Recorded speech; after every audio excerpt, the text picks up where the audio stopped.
အားလုံးပဲသိတဲ့အတိုင်းပြီးခဲ့တဲ့15ရက်နေ့မှာ Drake ကသူ့ရဲ့ Iceman Evan ကို drop လုပ်ခဲ့တယ်။အဲ့ဒီ Evan ထဲမှာသူ diss လုပ်ခဲ့တဲ့ artist တွေလည်းတော်တော်လေးကိုများတယ်ဗျ။ဒါတွေက Drake နဲ့ Chico ရဲ့ first person shooter ချင်းကနေစလို့ Kendrick Lamar ရဲ့ Nola Gasti ဖြစ်ခဲ့တဲ့ပြဿနာတွေရဲ့နောက်ဆက်တွဲတွေပါ။ Drake diss လုပ်ခဲ့တဲ့ပထမဆုံး artist က Rick Ross ပါ။ Iceman Evan နဲ့က Maidan Bay ဆိုတဲ့ချင်းထဲမှာ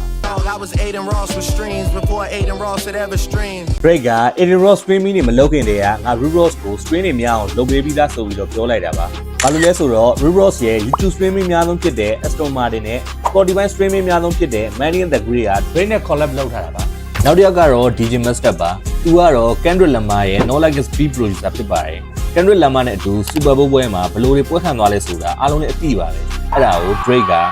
Must have heard about us, gotta catch up to the slabs. Yeah, had once it's me and YG.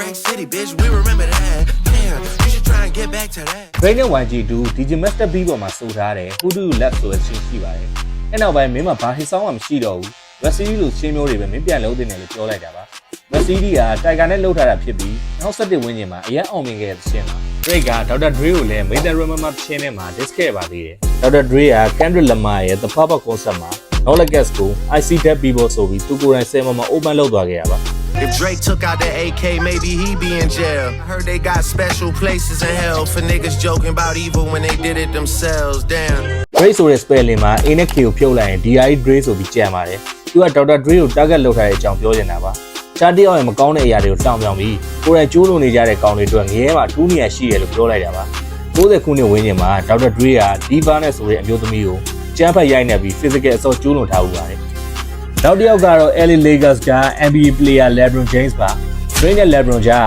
relationship ကတော်တော် strong ပါတယ်။ Drake ရဲ့ဘယ်ဘက်လက်မှာ LeBron James ရဲ့ jersey နံပါတ်ဖြစ်တဲ့23 tattoo ရှိပါတယ်။ဒါပေမဲ့ NBA ပွဲတစ်ပွဲမှာ Drake ကိုစပြီး diss တဲ့ Like That ချင်းနဲ့ Kendrick Lamar ရဲ့ verse ကို LeBron James က like ဆိုနေခဲ့ပြီးတော့ The Pop-Up Concert မှာလည်းဝင်ကဲခဲ့ပါသေးတယ်။ I shouldn't even be shocked to see you in that arena because you always made your career off of switching teams up.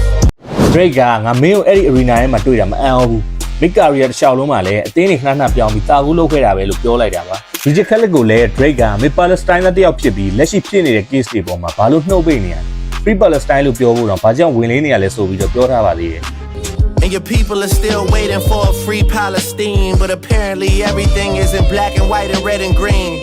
DJ Khaled ကိုသူ့ရဲ့ fan streamer တစ်ယောက်က Free Palestine လို့ပြောဖို့ request လုပ်တာကို Peace and Love to everybody လို့ပဲပြောပြီးရှောင်ထွက်သွားဦးပါတယ်။ Free Palestine. Say it one more time.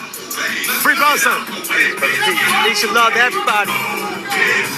Drake ရဲ့အဓိက target ဖြစ်တဲ့ Kendrick Lamar နဲ့သူ့ကို betray လုပ်တယ်လို့ထင်တဲ့ Chico အကြောင်းတွေဘယ်လိုပြောထားလဲဆိုတာကိုနောက်ဗီဒီယို